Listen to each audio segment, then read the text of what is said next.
Hey guys, welcome to Wrestling Daze and welcome to this WrestleMania 37 Day 2 review video. I did say yesterday that I didn't want yesterday's Day 1 review to go over 10 minutes and it went over half an hour. So I'm not going to make that mistake again this time. I think this could be a similar time, but I want to make sure we go through everything. And we do have clips from our community members again, which I really loved receiving.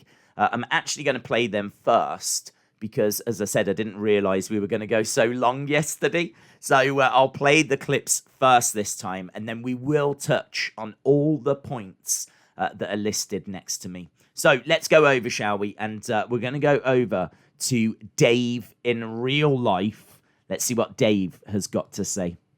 Certainly were an interesting opening to WrestleMania. I'm not sure the Fiend fans are too happy. Wow, a spectacle for sure. Randy Orton gets the win. Shocks absolutely everybody, but that's what you want at WrestleMania. Shocks this is not over. Clearly it will end at Money in the Bank. So yeah, wowie indeed. Fiend loses. Randy wins.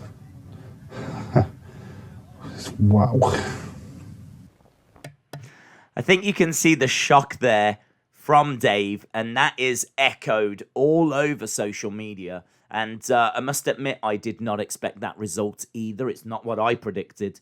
I didn't think there was any chance that Orton was winning. What I would say is we are going to talk about it. If you are a Fiend fan, don't worry, this is not the burial of the Fiend. This is not the end of the Fiend or anything like that. If anything, this is the start of something quite interesting. So we will be touching on all of that, though. But we need to move on because next up, we've got Mini King. Hi peoples, Mini King 22 here from the Mini King 22 YouTube channel. Today I'm here to give you my thoughts and opinions on Night 2 of WrestleMania 37. I did not like it as much as Night 1. I wasn't as much as interested in some of the matches. The only match that I really enjoyed was the main event and Fiend versus Orton. I do wish Edge did win in the main event, but I'm happy Roman retained and he's still going strong. So overall I'll give it a 4 out of 10. And if I'm feeling kind, maybe a 6. But yeah, that's all. Thank you. Something else that I'm hearing quite a bit of there being echoed by Mini King. A lot of people saying that Night 1 was better than Night 2. I do think that comes down to some of the results. This was very heel heavy because you had Orton winning. You had Nia and Shayna winning. You had Sheamus winning. You had Apollo winning. You had Rhea Ripley winning. You had Roman Reigns winning. So I think it was only Kevin Owens that emerged victorious as a face.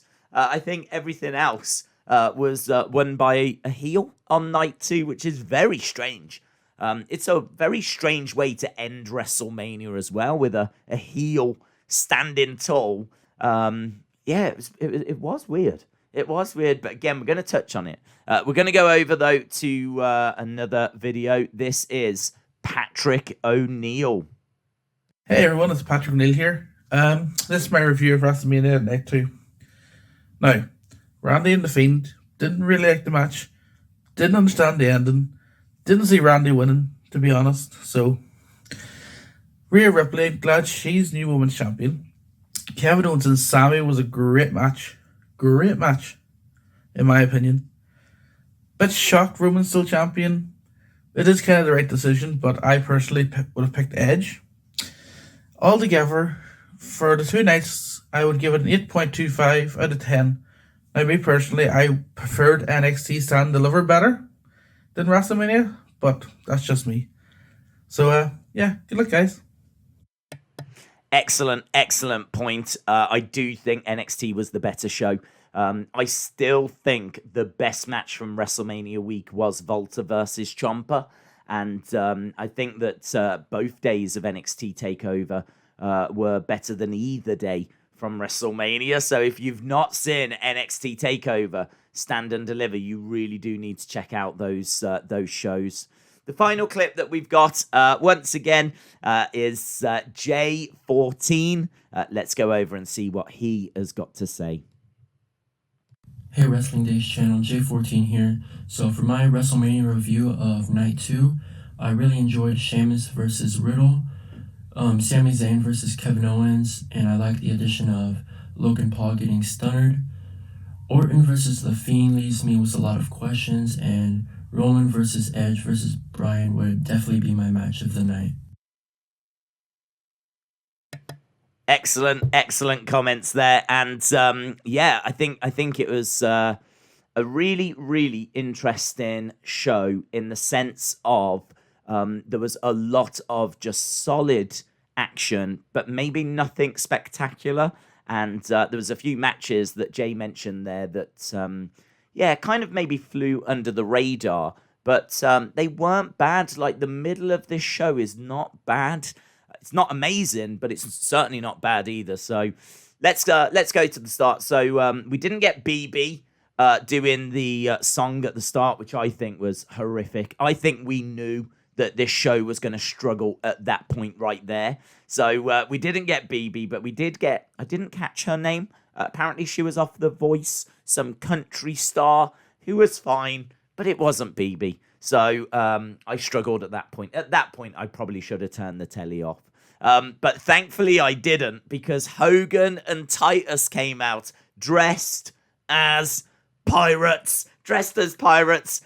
Little bit of comedy to start the show. I thought it was cool, man. And Mattel, if you watch him, you know what to do. I need that as a battle pack, right? I need those two in figure form, dressed as pirates. Very quickly then we moved on to the entrance, and this was the big one. This was the moment. The excitement was palpable. All the Fiend fans out there very excited by his entrance. Obviously it was weird. This was the first match because it felt like him coming out in sort of the light. In fairness, it was very dusk and it was going dark.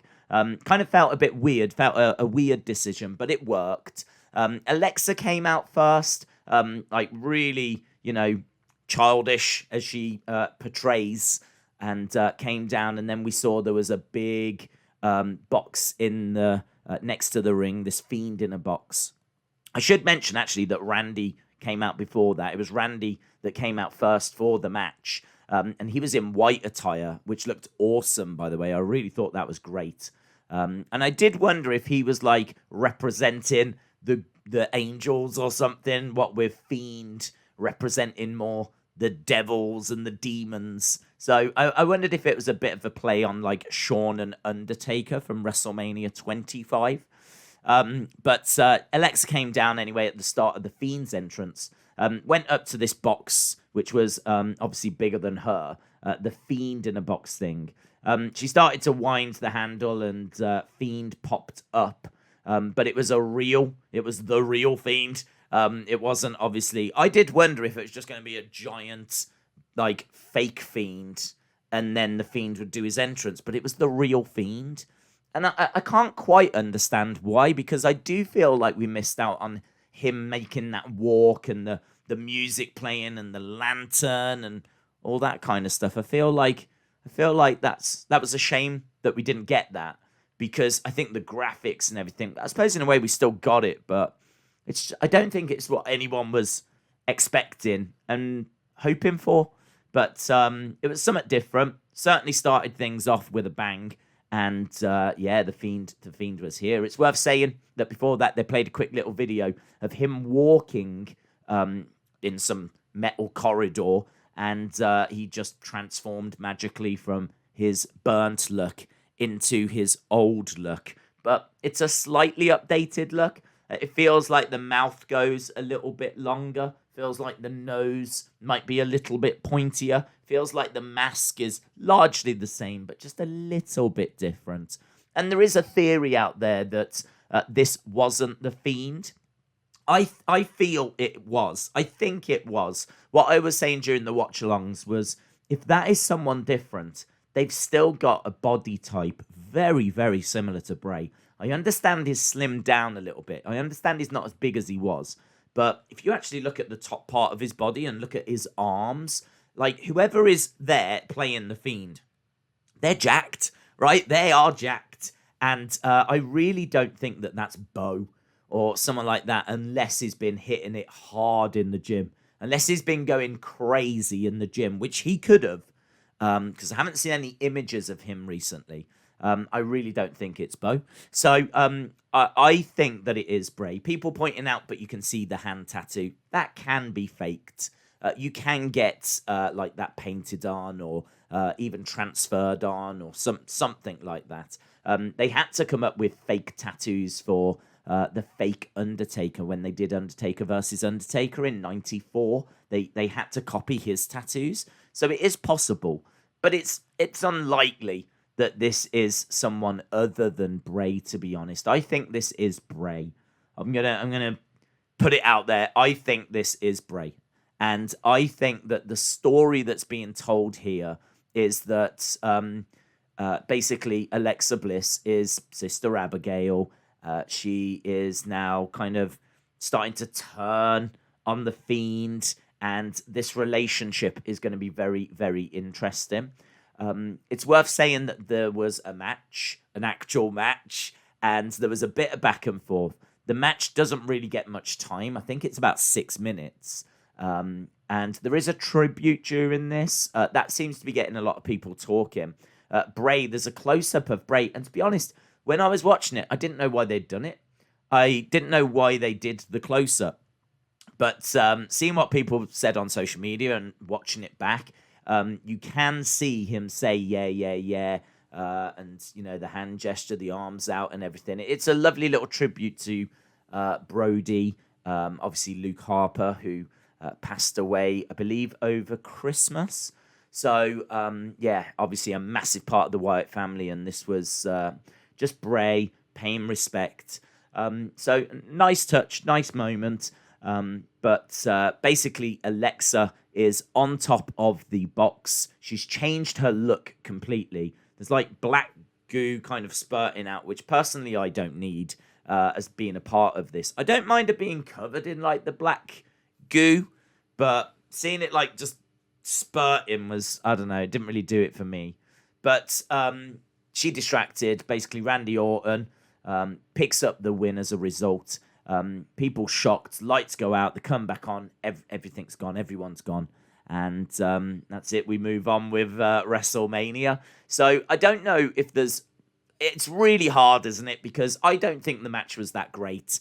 I'm really thankful we got a match. And I'm really pleased that they didn't do anything too stupid or supernatural or anything like that. They had a match. It just didn't really get going. The focus of this wasn't the match, let's put it that way. So I give this like 2.5 stars. There was a bit of action there, but the focus of this segment was not the wrestling and not the match. The focus of this segment was the entrance and more so what Alexa did after. So as we said, it seems like she's possessed by Sister Abigail. She now is looking very serious. A real counterpoint to when she came down and she was quite childish. So I did wonder, are we seeing the two sides of Alexa now? I know we've kind of seen different sides to her before, but is this more her final form? A lot of people have been waiting to see Alexa's Fiend and what Alexa's darkness looks like. Was this the arrival of it? Is this Alexa's darkness? Is this as far as she goes with her darkness, be it Sister Abigail or a female fiend or whatever it might be. Obviously, we're still to find out. And with Raw coming up later tonight, that is going to be a big, big segment. I can understand Fiend fans being upset because this doesn't feel very satisfying. I do think that they could have had Fiend win and then have Alexa do something after. That could have been very interesting. That way, Fiend would have got the win, but they still could have done this Alexa moment. The fact now that Bray, the Fiend, has lost again at WrestleMania to Randy Orton. I know there was Fiend fans saying that this was his opportunity. Austin 316, I think it was, good friend of the channel, said that this was the opportunity to right the wrong from WrestleMania 33, and you don't get those opportunities many times, which is a really good point. I do agree with that. So I do understand the frustration, but I think, look, put that to one side. This is quite an interesting story, and we'll see where it goes from here. Next up, we had Natalya and Tamina taking on Nia and Shayna. And to be honest, I didn't catch all of this because there was so much talk about what had just happened. Kind of the start, the middle. I didn't catch it all. I caught the end. I saw Tamina do an awful splash. Awful splash. Considering her dad is Jimmy Superfly Snuka, it just doesn't make any sense why she is so rubbish at jumping off the top, which is what he was known for. So, I would kind of give this 2.5. It got longer. It got more time. Whenever I was watching, it seemed fine. There was just a few moments that made me go, I'm not sure that this reached any kind of dizzy heights. But I have had people get in touch saying, no, it was actually better than you think. So I'll probably have to go back and rewatch this. But a bit of a surprise that Nia and Shayna retained. I did not expect that either. So Orton winning, Nia and Shayna retaining. Big surprises. Next up, I believe, was Owens and Sami Zayn. Logan came down. This was a great match. If this had 10 minutes longer, this would be match of the night, because what we got was great. It was just, for me, too short. There was not enough time here. Kind of feels like this segment had time for the match and then time for what happens after. And what happens after takes time away from the match. Didn't take away 10 minutes, but definitely took away some time. But I don't mind it too much because I felt like what we got was really good. I would probably give this match about 3.5.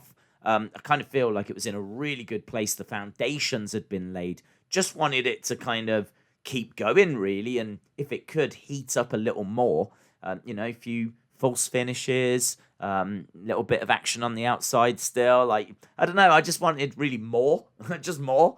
But I suppose wanting more is no bad thing. But, just a little bit short. So 3.5 stars. This was easily the best match we'd seen up till this point.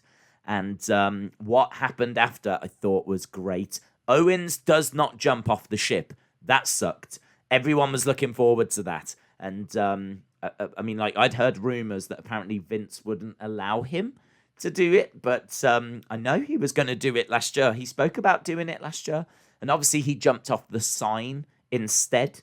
But what we did get was we got Logan Paul being stunned. And I even tweeted out, I sent a tweet out saying respect to Logan Paul. And I never thought I would tweet those words in my life. But I tweeted respect to Logan Paul. Logan Paul entered a wrestling ring and didn't try to leave it as a hero.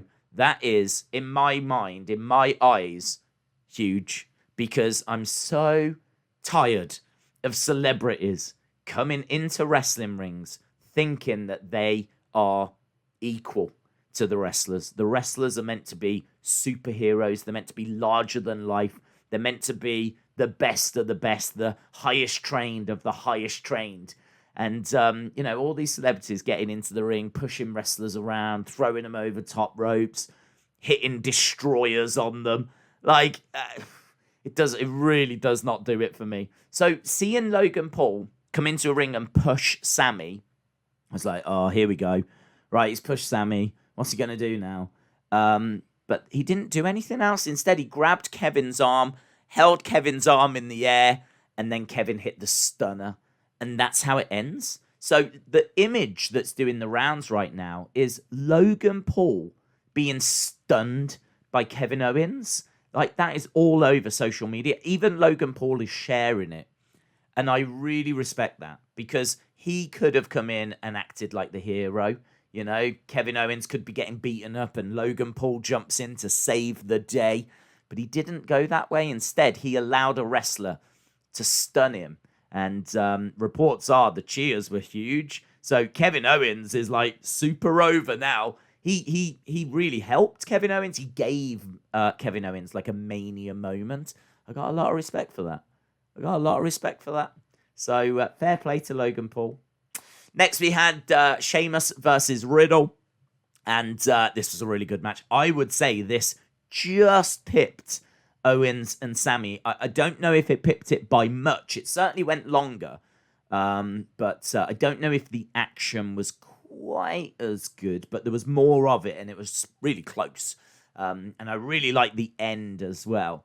There's blood coming down the mouth of Riddle. We get a new champion. I really like Sheamus winning this because I think he deserves it. He has been ripping it up, doing fantastic work, really tearing it up because, his feud with Drew was awesome. And here he is, still putting on great matches. So I think he deserves that US championship. I don't know what they do with Riddle now. This could just be the start of a feud, really, because they haven't been feuding that long. So I really liked it. Next, we had Apollo and Big E.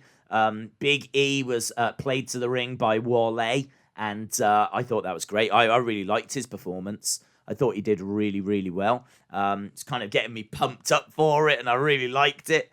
And then Apollo came down, and he came down with nothing. He came down with just the 8K camera, so focused on him. Blurry background, and nothing else. But there was instruments all around ringside, and I hated that because it just made me think of SmackDown. And I was looking at it, and I was like, oh, this is the kind of thing you get on Christmas Day. If you change all of those instruments and change them to presents, this is exactly the kind of thing you get. This is a Miracle on 34th Street match. That's what this is. It's basically one of those matches where, you just, nothing really that exciting happens. It's just more of the same. But I must say, they really were quite violent with each other. I feel like they turned the violence up. They were really whacking each other with kendo sticks, and there was some big moves and moments in this match. For me, it still maybe wasn't as good as the two matches we had before, but I thought they did a decent job. I'd give this 3-2-5. But the big news is Dabba-Kato, Babatunde from Raw Underground. He is now with Apollo Crews. We don't know his name yet. I'm hoping it's going to be something like Colonel Azatar or whatever it might be, Corporal, whoever, because obviously he looks like he's part of the military. Apollo's ring attire was really cool as well. Tights, but with white and green, and it was really classy. I thought it was great. I really thought it was really good, and I really like him getting Dabba-Kato. That is a great, great addition. So, good. Yep, new champion. Obviously, Big E can go on to bigger things. He may go on to face Roman at SummerSlam or something along those lines. So we'll have to see what they do with him. But now that he's had the IC run, you've got to think they're looking to move him up to towards that main event at some point this year. Next up, Asuka versus Rhea Ripley. Rhea Ripley was played to the ring. I can't remember the woman's name, but she looked like Shotzi Blackheart, just without the green hair. And obviously thoughts with Shotzi because news broke that her father had passed away. Same with Matt and Jeff as well. News broke that their father had passed also. So just wanted to mention that. But good, really good. I thought another entrance that was really cool. Asuka didn't really get much in the way of an entrance, just came down as normal. A slightly different mask, but nothing more than that. This match was quite slow. There were some nice spots on the outside. Kind of felt like there was some good wrestling going on. And it was quite intriguing stuff, but it was kind of felt like a lot of it was foundation work. It's the kind of thing that if you're going to have a match that goes half an hour, this is like a really good 8 to 10 minutes where you lay the foundation. You got some nice moments in there. You lay the foundation, and then you start to ramp up the drama. Well, the drama didn't ramp up. We laid the foundation. It was a slower pace match. There was a few holds in there, and There was stuff in there that I liked. There was arm bars and knee bars, and there was some good wrestling here that I was into, but it just didn't go through the gears, and we didn't kind of get to that faster pace, and I don't know, it just didn't seem to really get going. So I'd probably give this about 3 stars, to be honest. Rhea Ripley wins. I can't remember what her finishing move's called, but it's basically a power bomb. I was amazed that Asuka didn't kick out of it. I still don't quite understand why, to be perfectly honest, because we've seen her survive a lot worse. So, I don't know. It just didn't really get going, but we've got a new champion, and I don't mind that. Next, we had Bella's Bayley. This caused disappointment because people were hoping for Becky. Didn't get Becky. You got the Bellas coming out. There's some nice verbals from Bayley. She turned around to the Bellas and said something along the lines of John Cena's not here to help you, which I thought was quite a nice line. And they end up attacking Bayley, and I don't know. I mean, as surprises go, this is just crazy. No Rock, no Brock, no Becky. We get the Bellas. So what can you say about that? And then we got to the main event, and that was Edge, Daniel Bryan, Roman Reigns. I think there's fake crowd noise here. I mean, like, honestly, when Roman came out, I personally heard a cheer for a moment that then suddenly turned to a boo. So I don't know what happened, but you could see that Roman was getting. I think it would be a mixed response. I think some people were booing, some people were cheering, but what you was hearing was loud boos, and I don't think that reflects reality, to be truthful. I think that there was a lot of sweetening of the sound. So I'm not sure how much you can believe what you heard. To be honest, I think there was quite a few chants that were being put into this show artificially. But this is a great match. I think this is easily match of the night. It might even be the best match of the weekend because it's just such great action, fast-paced. There's loads of drama. I mean, there was a crossface, which was also a yes lock. It was like a crossface yes lock, and Roman was in deep, deep trouble. But there's some really good spots. I mean, like Daniel Bryan getting put through the announce table, Edge just spearing anything in sight. There was Roman and Edge spearing each other. This was spear versus spear, and they actually speared each other at the same time. There was, as I said, some really good stuff. I would say this is probably just ahead of Sasha and Bianca match-wise. Nothing tonight. Let me stress this. Nothing gets even close to the emotion or the feel-good moment that was Bianca winning and the emotion that she showed. Nothing here comes close to that. But I'm just talking about when the bell rings to when the bell rings again.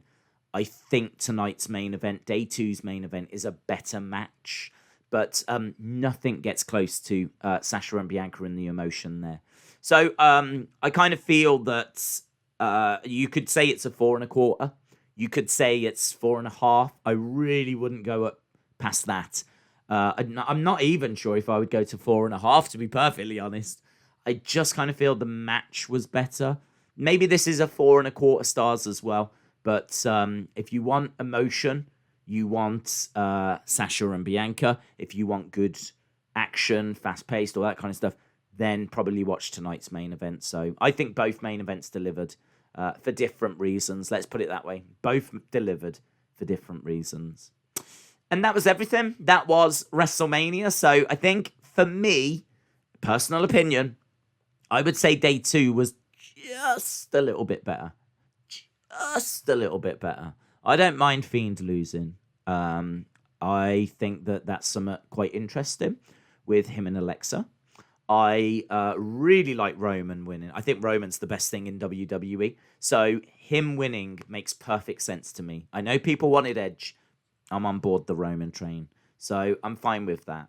Asuka losing, I don't mind, because I think Rhea Ripley is part of this future that WWE are now investing in, which is so exciting to see. We had Drew breaking through last year. We've had Bianca's moment yesterday.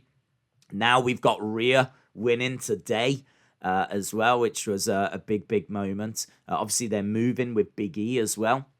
We've got like Keith Lee in the background, and there's just a lot going on at the moment. So, and obviously a big moment for Apollo also. So, yeah, it kind of feels like there's a bit of investment in newer stars. So I'm all right with Rhea winning. Apollo, I like the Nigerian thing. I just not a fan of the accent. Putting Dabba-Kato with him, I think, is great. So I'm into that. Sheamus deserves his reward. Nia and Shayna is just weird. I don't really get why they retained. But what I'm saying is there's nothing here that really upset me. There's nothing here that I thought was bad. I thought it was just like a pretty average, mediocre show with a really good ending. So, whereas yesterday I thought there was some stuff that, we had the rain delay. We had Braun versus Shane. We had the women's tag turmoil match. So, there's a few things yesterday that was a bit like I really wasn't feeling. I don't know there was anything that bad tonight. So I would say day 1 was a 7 out of 10. Day 2, 7.25. Overall, somewhere in the middle, 7.12.5. I don't know. So it's around that ballpark. So, yeah, let me know your thoughts down in the comments below.